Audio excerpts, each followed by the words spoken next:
Thanks for checking out the I Am More Than podcast. I'm your host, Jordan Wessel, a former Miss Arizona USA, professional model, self-acceptance advocate, hype girl, and founder of More Than Inc. In this podcast, we talk about the things that actually matter, from mental health to health and wellness, body image and confidence, and social issues. We're here to uplift, educate, inspire, and grow together. Each week, we'll feature a unique and incredible woman to share her story of how she's so much more than whatever you may know her as. We'll laugh, cry, and feel inspired in every episode, and trust me, there's no topic off limits. Whether you're commuting, working, or enjoying a glass of wine, we're so honored to have you here, and I'm excited to welcome you to the More Than movement. We're just getting started. This week's guest has a truly incredible story, and is proof that you can't judge a book by its cover. You may know her as a gorgeous supermodel, but I promise you she's so much more than that. She's a mom, a professional model, and one of the finalists of the 2021 Sports Illustrated Swimsuit SwimSearch. But what many don't know is the difficult path that led her to where she is now. In this episode, we talk about emancipating from her parents at 15 to take full custody of her little brother. We chat about toxic relationships, becoming pregnant at 19, marriage, divorce, co-parenting, body image, self-worth, and living with gratitude. Her perseverance and positive perspective on life is beyond inspiring. Her story is her strength, and she's so much more than her past. I'm honored to introduce you to the amazing Taylor Sharp. Welcome to the I Am More Than podcast, Taylor. I'm so excited to have you here. Thank you. I'm so excited to be here. Congratulations on Sports Illustrated. That's absolutely game-changing. That's huge. I'm so excited for you. And I've been following you before that, but then getting to know more of your journey and kind of seeing how you got to where you are now. I'm so excited for our audience to get to know you. Oh my gosh, it's amazing. Thank you. Of course. So let's just dive right in. I want to hear all about your story leading up to now. How did you grow up? Let's go all in. Okay. Where do I begin? Oh my goodness. I was born in Dallas, Texas. I have one full brother and I have 5 half siblings. I'm sorry, I have to sit and think about it. My family growing up was not the normal mom, dad in the same house. Through 9 years old, I was living with my mom and then my grandparents with my mom and my brother. And when I was 9 years old, my dad got custody of my brother and I. So he met someone and moved us to Charlotte, North Carolina. So that is where I spent the majority of my life from 10, 11 until pretty much a few months ago when I moved to Miami. Wow. Yeah. So through, I would say 5th grade on, I was in about 12 or 13 different schools. So I was constantly moving around, and it was definitely, I think it's shaped me as a person now to be able to be fly by the seat of my pants. I can get up and move anywhere. There's a lot of positives to that, and there's a lot of negatives. I always have a backup plan no matter what. I'm never able to just sit and be this is my home. I'm comfortable. I feel stable. I feel I've just because of being conditioned to move and do all these things, I feel like I just have in the back of my head, no, I got to have a backup plan. So, yeah, I mean, that makes sense. Yeah, for sure. So that was definitely difficult with, I would say, making friends and keeping up with school because every school has different curriculum. And I was very much the kind of kid in school that was sitting with the teachers at lunch and talking to them. That was where I would rather be. I made friends with all my teachers. We would sit and talk. And when I was 12 or 13 years old, my mom moved to Israel, where she's from. So she moved to Israel, got her citizenship, and has been there ever since. So I haven't seen her since. And it's definitely been tough, I would say, not having my mom in the, most, I would say, crucial moments of any girl's life, needing a mom or a woman that's, that role. So that was definitely tough. I feel like it also helps me become independent and very able to do things on my own and, finding myself without that help. So yeah. What was your relationship like with your dad during that time? The best way I could describe my dad is he is more of a friend than a dad. And it's just always been that way. I think after having my son, I realized that, he was so young. He was 19 years old when I was born. So I think that he, even now, is like still figuring out who he was. He wasn't ready to be a dad. So it was very hard for him. I think with his upbringing, I don't think he had a strong father or mother figure. So I don't think he really knew how to parent. So, we all do the best we can with what we're given. So it definitely, I would say for me, felt like I didn't have a parental figure that was like a mom or dad that you would think of. Yeah. So through school and just meeting different people, I was always making friends with the teachers, my friends' parents. I loved talking to them just because I felt like I had some sort of, Stability almost. stability. Yeah. I mean, that's a lot for any kid to deal with. And did you have the comfort of confiding in your siblings or in your half siblings? My brother and I always say the best thing my parents ever gave me was my brother. We're 15 months apart. So everything we went through together. We've had a lot of ups and downs, but I've had him throughout everything. So it's been nice to like have that. My other siblings, there's one from a different mom, and I met her when she was 3, I think. I want to say maybe 4. And, it's hard when you're not in the same place, but we definitely, I would say when she was like 5, 6, we spent a lot of time together, and now she's 15. Oh my gosh, so crazy. And we talk sometimes, my life now with a baby, it's like, there's so many things that's on my plate that I'm just like, I need to be better for sure. And then I have my sister, and then she is 18 years old. She just got accepted to the University of Arkansas. We just started talking a lot more. We met when she was, I want to say 13 or 14. Wow. So we met later on in life, and it was definitely in the beginning, it's different. It's like, you don't know, and she didn't know. And it's like, hi, you're my sister. What's your life been like? It's like a weird dynamic. She's a completely different mom as well. So then there's another completely different mom, and she has my siblings. I would say that they were the siblings that I lived in the house with, and I, had them in the house certain points in my life when my dad and my stepmom were together. We were living in Charlotte. So that was nice for a while. We had, I guess, 3 siblings in the house. And then my mom has a 5-year-old that I've never met. And yeah, so those are all my siblings.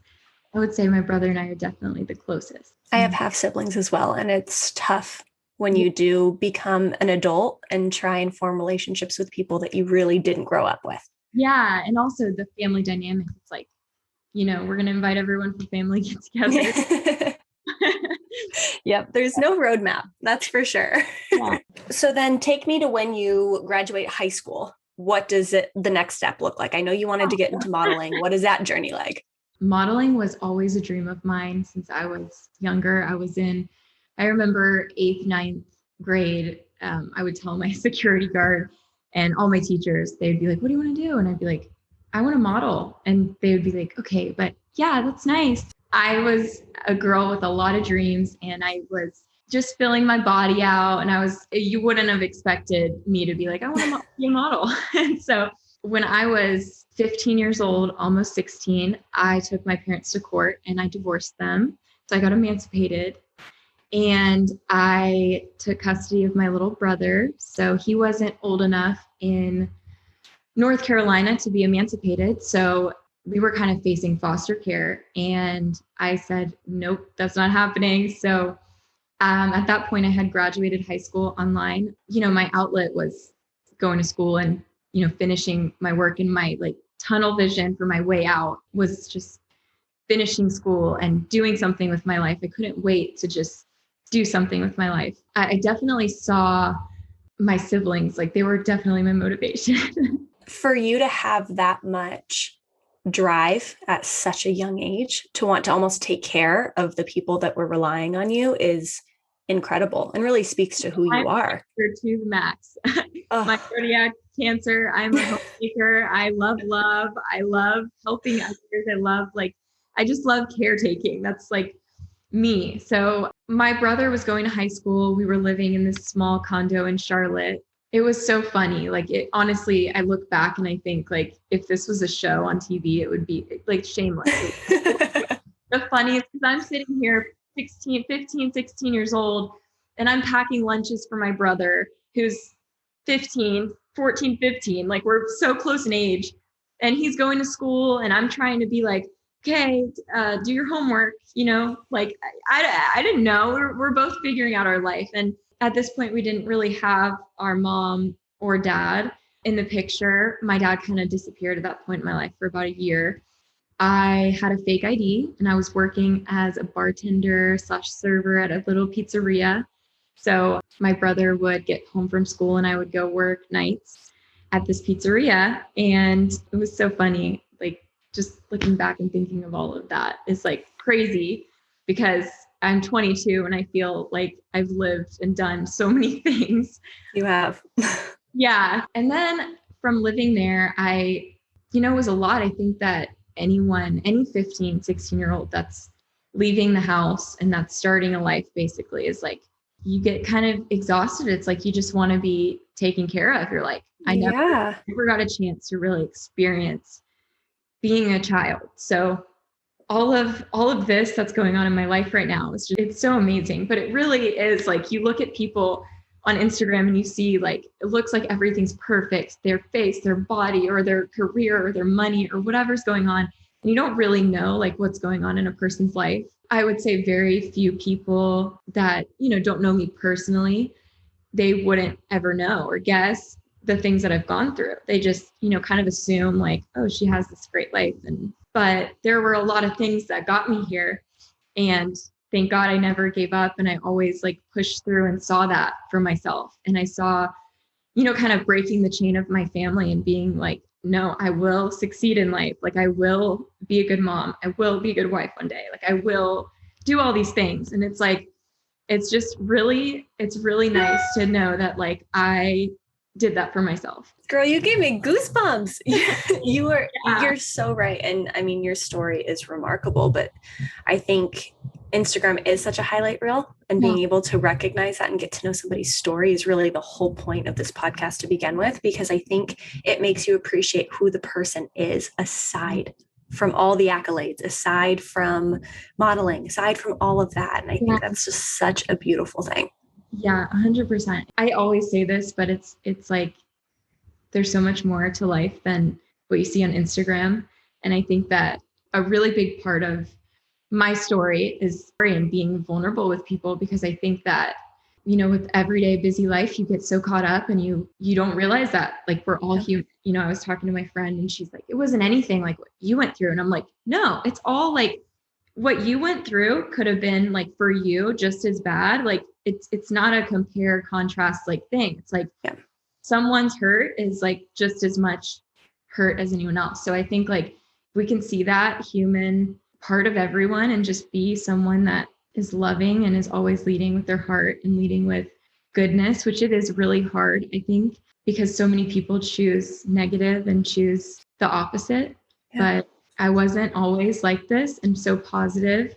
So it's definitely been like my journey. Growing into that person, it was definitely because of like everything I went through. So that's why I talk about this and like it brings tears to my eyes, but in a way that's like, wow, I'm so grateful. Like I never want to stop sharing my story, because it's like, I really can sit here and be like, wow, like it's really not a cliche thing. Like you can do anything you set your mind to. And it really is all your mindset and who you surround yourself with and the choices that you make day by day, the little things. It's like, you're amazing. No, you're amazing. You really are. And I think that vulnerability, there's so much power in vulnerability, and it's starting to like, I feel like as a culture, we're starting to come around to that and being like, oh, everybody truly does have a story.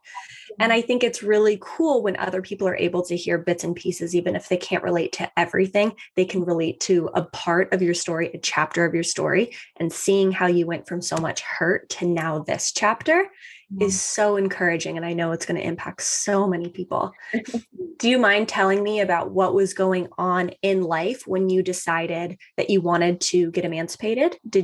Were you thinking about it for a long time? Did you want to do it for your brother? At like 14 years old, my dad and stepmom kind of it was really hectic. Alcoholism runs in my family, and they were struggling with that. A lot of demons with them, I would say, and they just didn't want me in the house. And we had Child Protective Services coming over, and I just, at the time, I had a boyfriend who was older, not a good guy, but I was staying with his family. I've always been just like a good girl, like a good person, a good in school. I mean, I was just a good girl. And I think my teachers kind of like saw what was going on in a way. And they were like, you shouldn't be staying with him. And he's been in 12th grade for 3 years now. Like, maybe it's time to, like, it was that kind of thing. And I'm like, okay. So one day, Child Protective Services knocked on his door, and his mom opened the door. And his mom,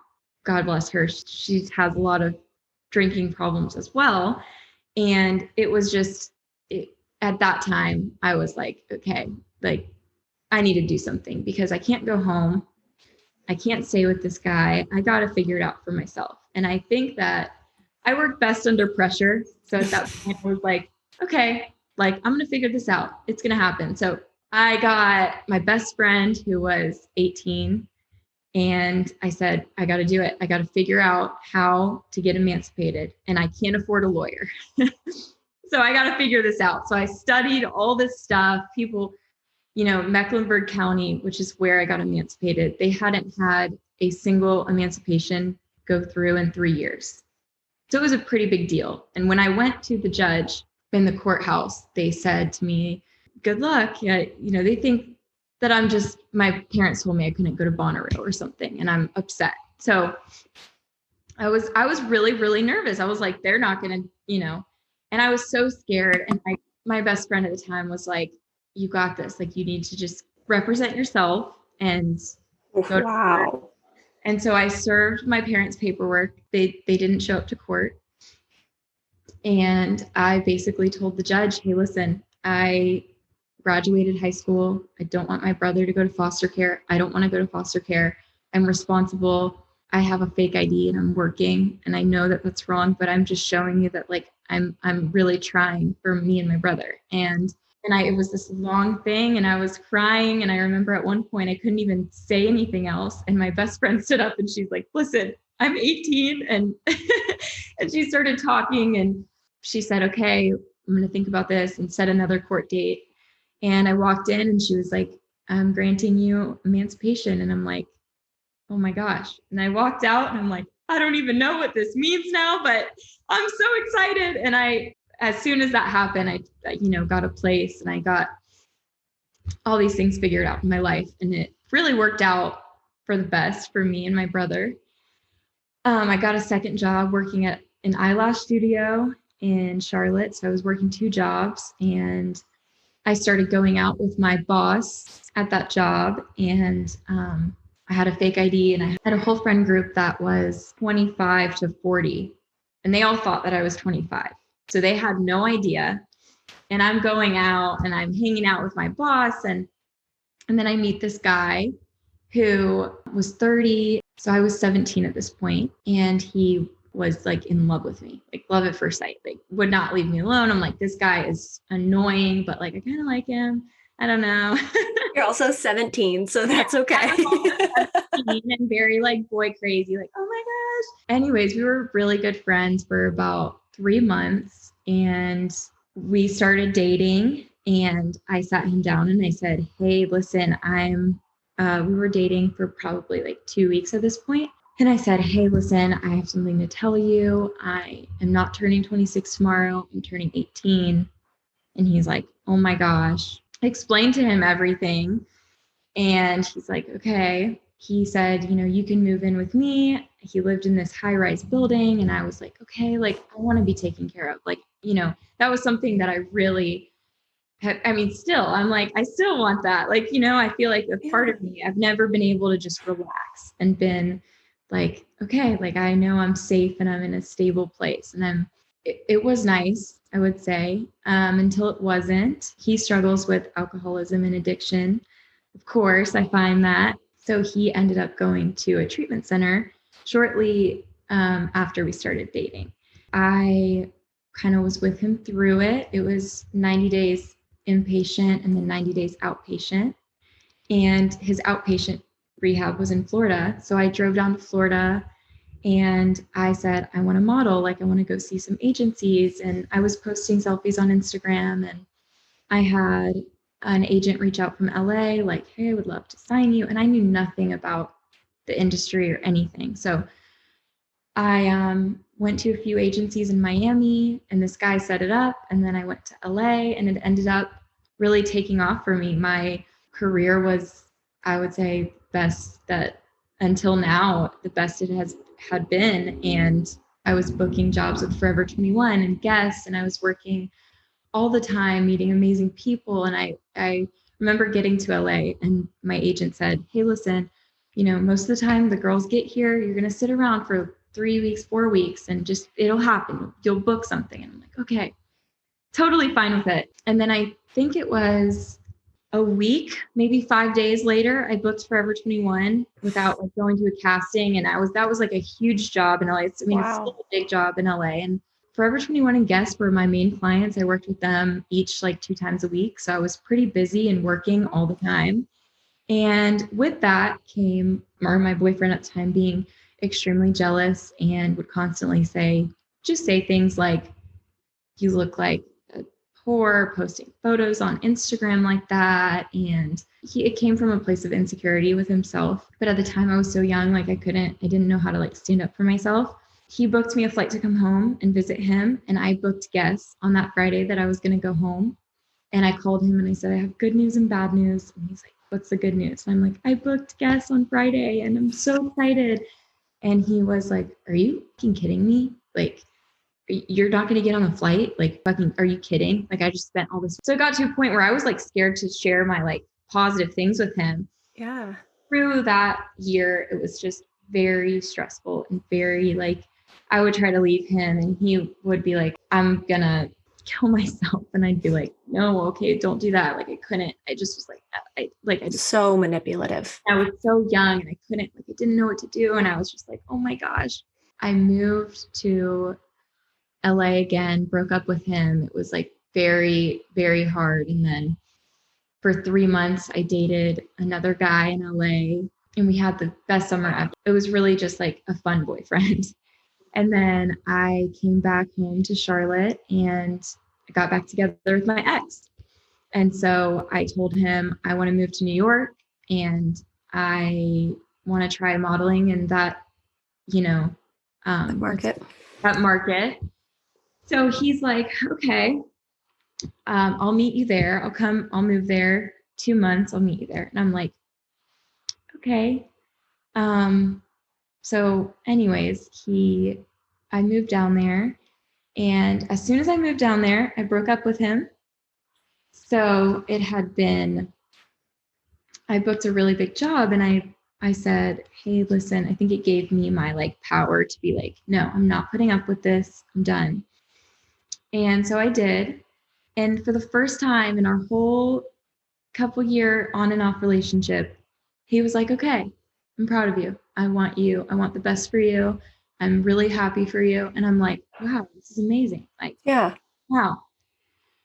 And I went on and lived my life and I didn't hear from him. And he posted a photo and was like, go kill it, go crush it. You're amazing. Like, it was like, we obviously had good times throughout the relationship, but I would say the majority of it was a lot of like manipulation and gaslighting and verbal abuse. And like, it was just really toxic. It was a toxic relationship. I was in New York and I had about a week. I had been there for probably a month and a half at this point. I was on the subway coming home from a casting and I threw up all over the subway. Oh, that's weird. And I was so nauseous. I'll never forget. I was so nauseous that I was like, this is the weirdest thing. And I walk in my Airbnb and one of the guys that was staying in the Airbnb was like, you want me to go get your pregnancy test? And I'm like, there's no way. I'm on birth control. We've been broken up. I haven't been with anyone. Like, we haven't even touched each other. It's been 3 months. There's no way. He went and got me a pregnancy test and I took it and it was positive. And I said, holy shit.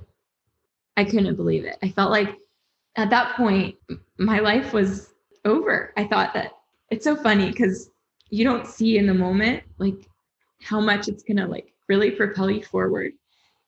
And I remember thinking like, this is it for me. Like I have failed just like my parents, like this is my life now. And I never thought for once, no, like I can do this. I was very much in a place where I was like, great, now I'm trapped. Now I'm really stuck. I went to the doctor and they told me that I was almost in my second trimester.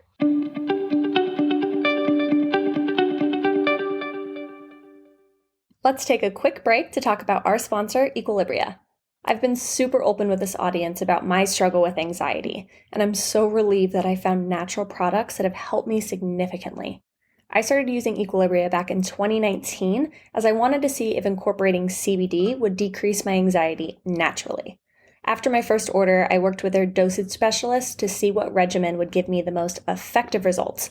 After 3 months of consistent use, I cut my anti-anxiety medication in half.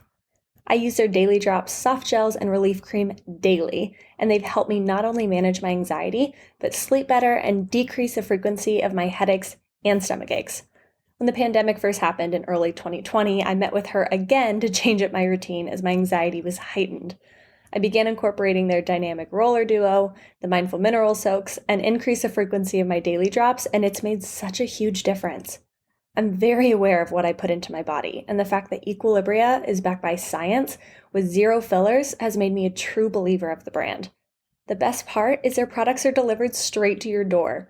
If you want to try Equilibria for yourself, use code MORETHAN for 15% off your first order. Now let's get back into the episode.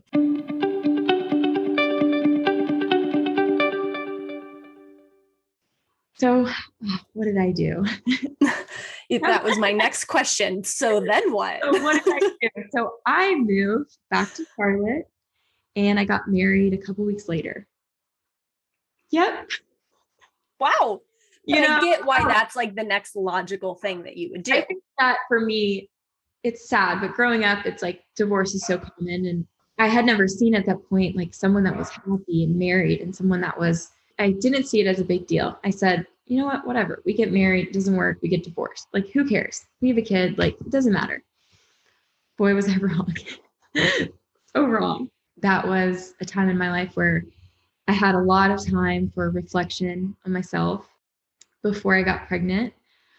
I was really living this life of, I'm a model, you owe me, my life sucked, I'm better than you, I don't need your opinion. I didn't really have the humility I have now. I would say I was still at my core like a good person, a good girl, but I definitely was more victim mentality. Like, why me? Because it was me, I have the right to act the way I do. So, and I was hitting this point in my life and my career with so much like success and growth, and like it was like dominoes. Like things were just, doors were opening. And pregnant, it was definitely like okay, back to reality. Like a lot of my self-worth back then came from what I looked like, my body. I would say 90% of it. It's really sad, but my self-worth was 100 almost percent based in how I looked. Because for the first time in my life, people were proud of me for looking pretty, and I was making money for being pretty. And I was, I had that approval that I never got from my parents or from anyone. I got that in an industry that can be, really dark in that way. I think that being pregnant and going through that experience was definitely, now looking back, something that had to happen before I could get anywhere, any level of success or any level of growth. That was a huge part of who I am today. So my pregnancy was, I gained so much weight. I was 200 pounds when I gave birth. I was very sad. I was very lonely. I was going to say, were you happy at all at that time? I wish I could sit here and be like, I was so happy and I loved being pregnant. But I really would say up until 6 months, sat in bed and cried, was really scared. My biggest fear was I felt like I wasn't like equipped. I was like, I don't know how I'm going to be a mom when my mom's not here. I don't have family. I don't have moving around so much. I never really had friends. Like I never really had people that were there for me. And so I felt really alone. And my ex-husband he was gone at work all the time. He would leave at like 6 a.m. and come home at like 7 or 8. We had one car and I was home all day. So Wow. it was just What was the relationship like when you guys got married? Was there that bliss stage? it was we were really focusing on having a baby. It was exciting because all we could focus on was, oh my gosh, I wonder what he's going to look like, what he's going to be like, what he's going to, we would look at baby photos. And so that I think kept it afloat. Around when I was around 7 months pregnant, he relapsed and started drinking again. That was a little bump in the road. And then I had my son. And I think a couple months before I had him, I started getting really excited. I was like, oh my gosh, it's happening. Like I've made the nursery, and I just started feeling like a sense of like, wow, this is like really cool. My dad wasn't in my life at this point. So in the delivery room, I was really wanting like my mom. I really wanted like a woman there. And I asked this woman from my church if she would hold my leg and be there. And she came and like barely knew me. I mean, we met a few months before I gave birth. And so she threw my baby shower and I said, I have no one to invite. And she invited everyone from the church and everyone from their family. And there were so many people that showed up and brought gifts, and they were telling me about their babies and their stories. And they all sat in a circle and just like spoke life over River and just like how amazing his life was going to be, and how like I feel like words are just so powerful. And it was such a powerful moment that I'll never forget, that I have recorded in my notes. And it's like all these people just came together who had no idea who I was. And they just wanted the best for River. And they wanted, to see just great things in my life, in his life. And so that was amazing. She came. She was there for my entire 31-hour labor. Oh, 31 hours? Girlfriend. She was there for the whole thing. And she played music for me. She rubbed my hair. She was straight up my mom for the night, for the day and a half. I had him, and it was amazing. I think my ex-husband was still working and gone all the time. So it was hard and it was lonely, and there was no affection. There was no intimacy. There was a lot that I was just very lonely, and it was a lot of just fighting. And I was like, I don't want this. And one night I went out and someone came up to me and said, you're the most beautiful girl I've ever seen. And I just was like, you know what? What am I doing right now? And I literally that day went home and said, I'm done. I can't do this anymore. And I packed my bags and I slept in my car. I would tuck my son in and sleep in my car, and I would figure out how to get a place. I borrowed money from friends' families. He took me off the joint account. So I really figured things out by myself. And he had my son Saturday nights, and I had him every other day up until probably he was like a year and a half. So it was a lot, especially being 19, 20, 21. It was like I lost a lot of freedom, but I also gained a lot with him all the time. And you figured it out. You got a place. Yeah, I got a place. I got a car. And I said, you know what? I'm going to model. This is my dream. This is my passion. I'm not going to give it up for anyone. And I can do it. And I, stretch marks and all, was like, I'm going for it. I'm going to do it. And a lot changed. A lot changed about my body. A lot changed about just myself as a person. I just started, and I started very small in Charlotte with small places that were booking me. And then I got repped in LA, and I just started posting on Instagram, and I was working for bigger clients. And then I met Kelly, my mother agent, and she's literally been like my best friend, my like super sweet, cares about me in a way that I don't think I've ever had an agent or anyone care about me, and truly wants the best for me. So she's really been like my biggest fan, and like telling me, you can do it, you can do it. Even the beginning of the SwimSearch, like, you got this, girl, you got this. And I'm like, okay, yeah, like came out that they were doing the SwimSearch, and I was like, oh my gosh, I have to make a video. So I was dating a guy at the time, new guy. Good Lord. And so we were together for a year and a half. I was with him through quarantine, and his family, most amazing family that I've ever met in my life. His mom really helped me learn what a mother does for their child and like how to be selfless and love and just really she embodies like an amazing mother, an amazing woman. And I was like, wow, like, I mean, I was in love with his family before I was in love with him. I was like, wow, this family is, I mean, I've never seen anything like it. I've never, my, Christmas with my brother was we had a tree my friend brought over that was about this tall, and we had a couple presents that we gave to each other, and that was that. And with his family, it was like huge, family gatherings that I had never seen anything like it. And I was like, wow, this is what I want. Like, I think from that relationship, I really got a clear vision of this is what I want in life. This is the family I want. This is the happiness and the love that I want from a family. We broke up in October, and I went through probably the hardest time in a while. It was a really, really hard breakup for me. I didn't eat. I didn't sleep. I lost like 20 pounds. I was so sad. And this was in Charlotte, right? Yeah, this was in Charlotte. And I was so broke. COVID just really hit me hard. And well, it wiped out the modeling industry. Yeah, it really did. I think for a lot of people. Yeah. So I was just in a really, really sad. I was really sad, and I really didn't know. I was thinking of other options. What can I do for work? And I did feel like a bit of, hey, I don't know if I can do this. I don't know if this is what I should be doing right now. And then I would say December, I was like, okay, you know what? No, I'm going to go for it. I'm going to do this. I'm going to do this. And I started posting all the time for SI. And I was like, I want this. This is something I want. And even if this isn't something that happens, like, I'm determined. This is like what I love. This is what I want. Like, it's so much more than just modeling. It's just being able to have a platform.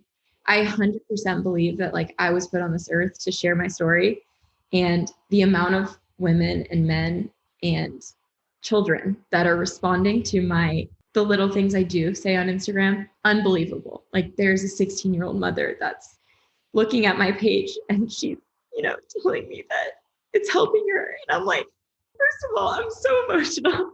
So sorry. No, don't apologize. But the fact that like that is helping one person even is like, it's amazing. And the relationships that I have made and been able to be there for someone that, there's a 19-year-old and she has a 3-year-old, and she is trying so hard in everything she's doing, and she just feels like she can't do it. And she reached out to me with this long thing. Like, I know you're probably not going to read it.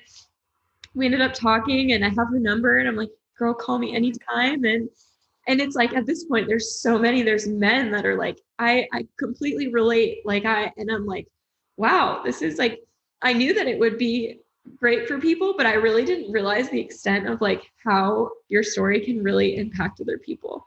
It's life-changing for people because it makes them not feel alone. And that's all we really want, is we just don't want to be alone. So then this happens in December. Then what happens January, February, March to get you to Miami? Right. So my ex-husband, he met a girl from Miami. He was like, I want to move to Miami. And I was like, this is my chance. This is my chance. I have one chance because we can't be in 2 separate cities with a kid. Yeah. So I'm like, yeah, I mean, Miami is like, I can model. I'm not in Charlotte. There's so limited modeling things there. And I'm like, yeah. So from January on, we were kind of planning that move. And I was looking at places and, kind of trying to figure out what I was going to do.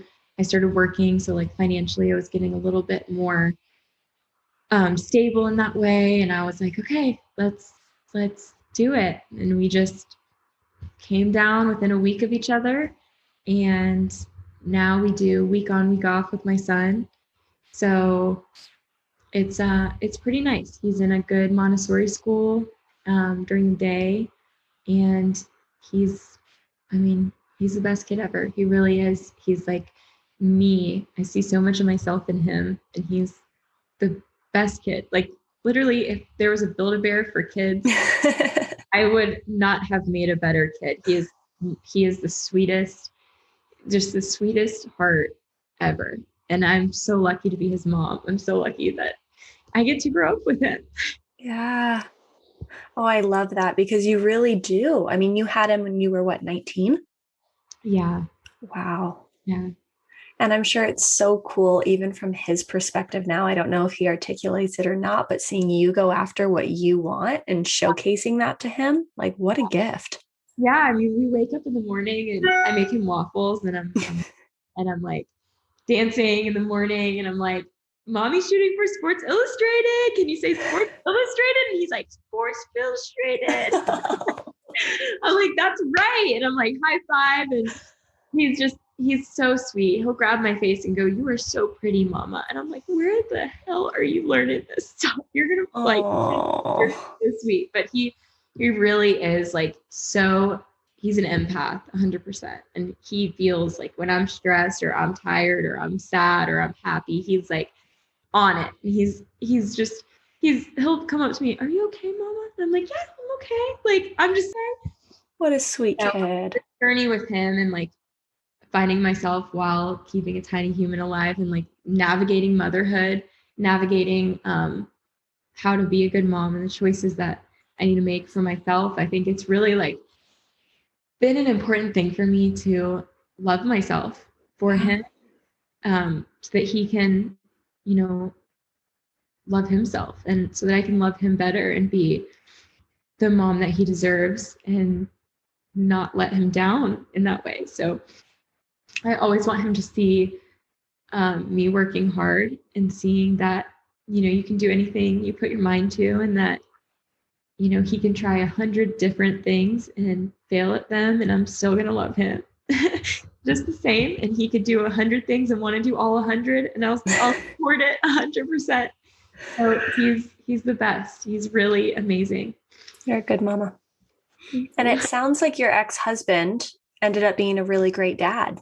Yeah, right now it's, we still have our struggles, but the biggest thing that I've learned through my life experience is that River will never be involved in any conversations about him in any negative way. So regardless of how I ever felt about his dad and even right now feel about him, at night when we say bedtime stories and I say, who loves you? And he goes, Mommy. And I'm like, who else? And he goes, Daddy. And I'm like, yes, we love you so much. So he knows, like, I make sure to say, Mommy and Daddy love you. And when he's like, Daddy's park is so nice, I'm like, is it? Maybe we should go one time. Like, so I never want, that's like very important to me. I don't know if his dad does the same. And I really don't, it doesn't bother me.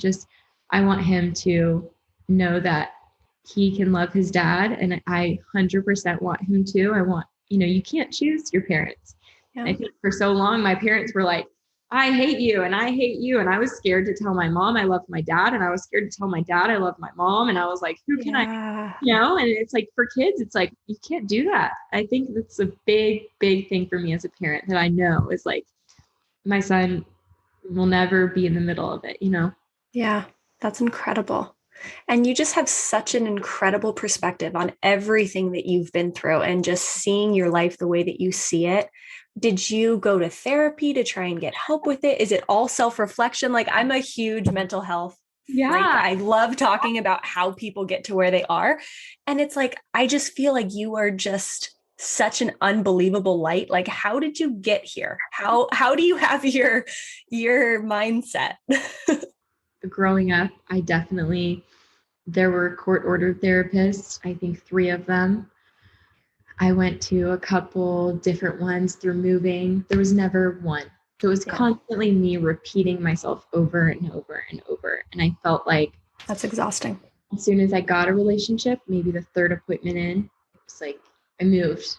In 7th grade, I was in 4 schools. In 8th grade, it was the only year I was in 1 school all the way through. 9th grade, I was in 3 different schools. And 10th grade, I was in 2. I mean, before that, 6th grade, 3, it was insane. So there was not a spot in my life where I really could have that. And I think I would have benefited from that. But,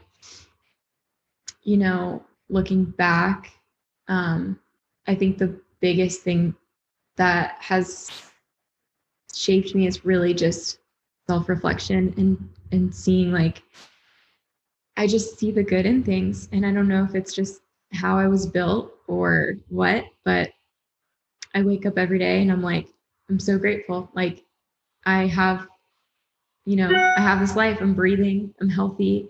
I look at everything in a positive way. And it wasn't always like that, but with my dad and with my mom, like, I love them. I love them so much. I'm so grateful that they gave me my life and that they, you know, gave me my brother, and I'm just grateful for that. And I think that when you shift your perspective to gratitude and to looking at the positives, and really, I'm a firm believer in, like, everything happens for a reason. And I think that without me going through what I went through, I wouldn't be the person I am today. And the woman I am today has a lot to offer to the world because of what I went through. I don't know how. I honestly, you ask that question and I'm sitting here like, I don't know. I don't know how. I think I'm so lucky that I think some people grow up with hard childhoods and they're not so lucky. And it's sad, and they don't have that positive outlook, and it's really hard for some people. And it was really hard for me. And I remember being in a spot where I didn't even want to wake up. Like, I didn't want to do anything. I was so alone, and I was so scared for my future, for my brother's future, for just life. I didn't want to mess up. I didn't want to fail. It was, it was scary being like 15 in your own place, and you get scared when you hear a noise and you're just like, I remember being like, oh my gosh, like, what am I going to do? And now it's like, I have the ability and the privilege to raise my son and be there for him and be that love and that light and that support for him that I never had. And there's a lot of healing that takes place in that. I think I've had angels in people form coming in my life at just the right time. There have been so many people that just one sentence or one word, and it's like, wow, that feels weird. That feels like that was like a little angel talking to me. And then I met my best friend 2.5 years ago. She's like my soulmate. Her name's Katerina, and she has been, I can't even describe everything you needed. Yeah, her light is amazing. She's the most wonderful human, and she's so supportive and so loving and just the funniest light ever. And I'm so happy to have her because it's the first time in my life that I've really had a friend. And not just even a friend, I feel like she's like a sister. Like, I have a family. So the family that I've built for myself is definitely not the normal family. It's Katerina, it's Kelly, my mother agent, it's, the agents that love and support me. It's the Sports Illustrated girls. It's, the people in my life that have been positive. And those are the people that I want around me, around my son. And, you make choices. Sometimes they're hard when you put up boundaries and make those choices of what you're going to be around. But it's really true that the people you surround yourself with is kind of where your mental health and your everything stems from. It's like, you've got to surround yourself with positive people. Absolutely.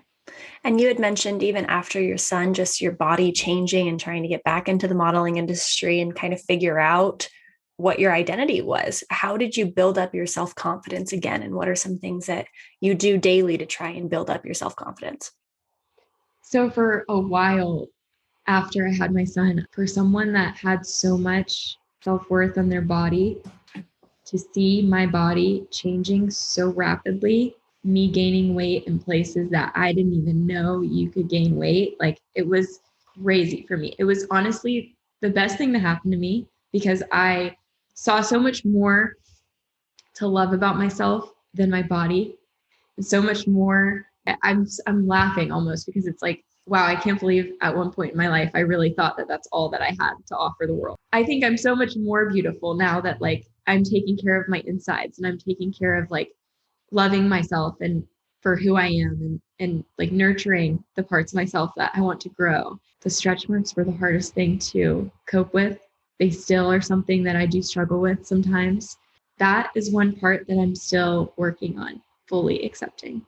I accept them for the most part 80% of the time, but there are some days that I wake up, or some jobs, I was working on a job a couple months ago, and the makeup artist was like, what is that? We need to cover that up. What is that? And she starts putting foundation all over my legs. And I just remember being like, God, like, it just, It's hard. It's hard, but it's, at the end of the day, the majority of women have stretch marks. Exactly.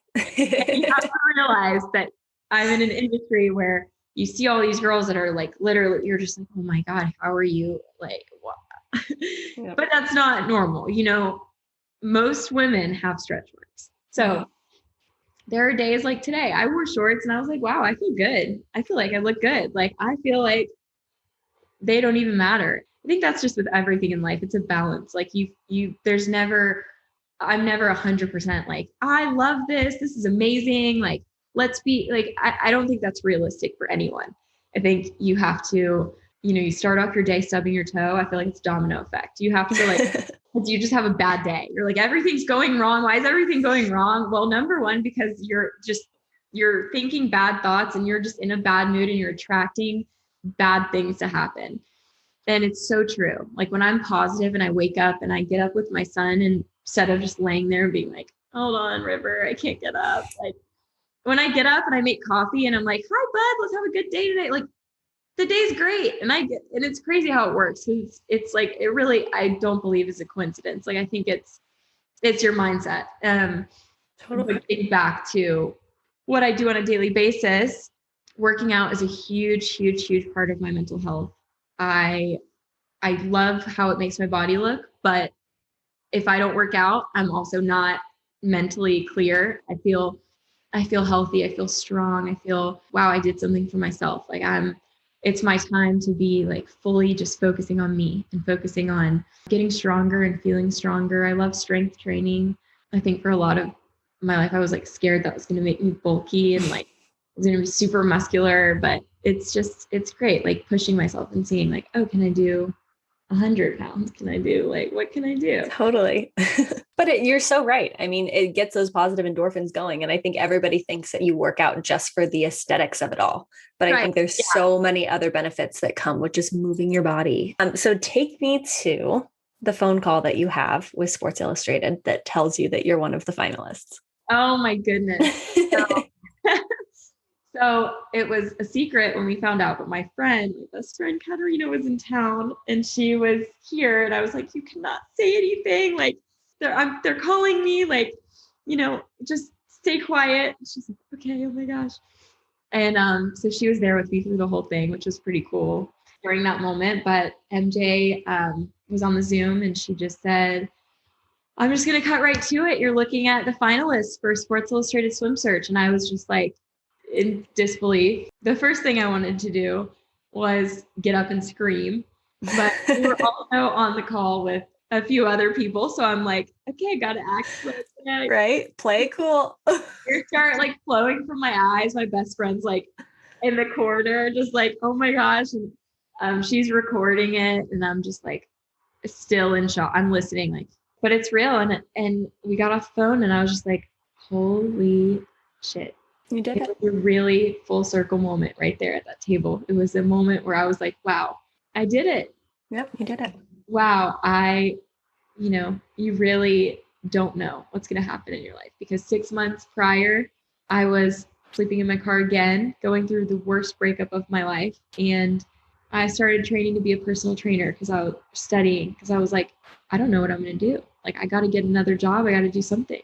And just so many people telling me that, I would never be able to model. So many people in my life that really doubted me and said I should just go to school and do something that was safe. I was like, you don't understand. This is what I love and I want to do it. And so I think I understand more than a lot of people, the people that are like, no, this is what I love and I want to do it. Whether you're an aspiring DJ, rapper, artist, like, I understand that like pull. That's like, no, this is like what I want to do.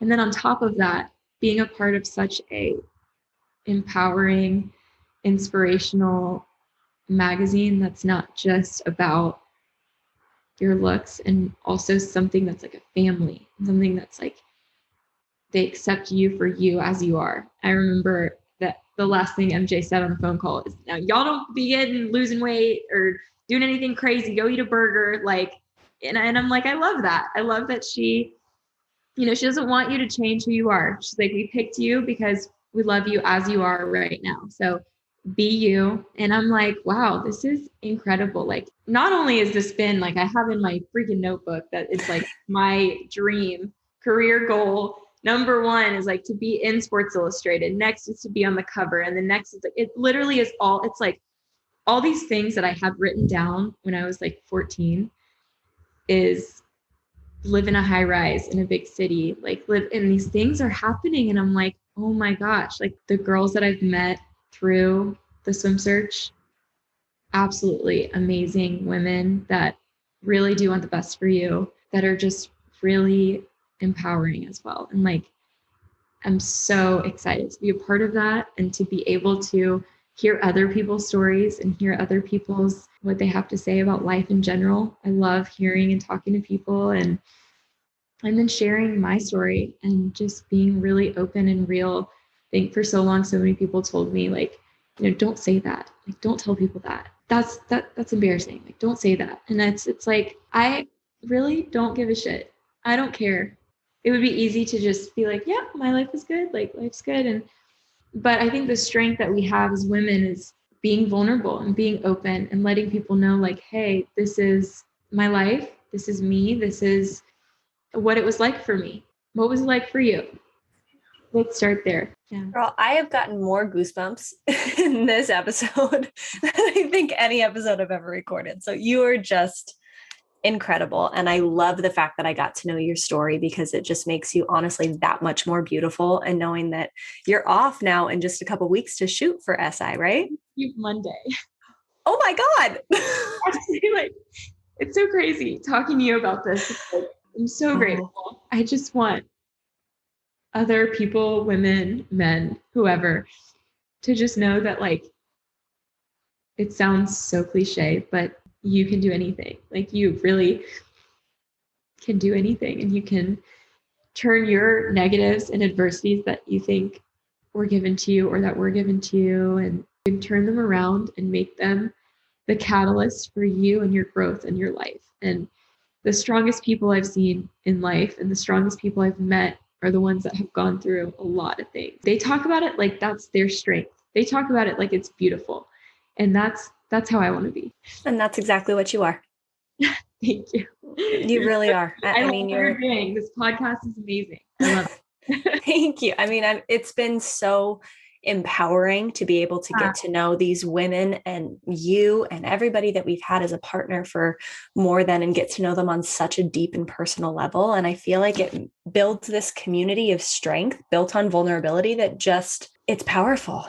You know, it's been the highlight of my life being able to do this. So the fact that I just got so much of your time and get to know you so much better has been such a privilege. And I'm so excited for you. I know how much this changes people's lives. So I can't wait to see where you are 6 months from now. And we'll have to have you back on the podcast and get a little update. Yeah, I'm so excited. Thank you so much. I cannot wait to see you again.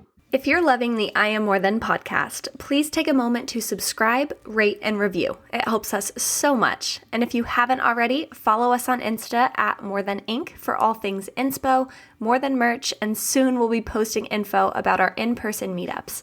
We're so thankful to have you part of this community and are always here to remind you that you are so much more than. We'll see you next week.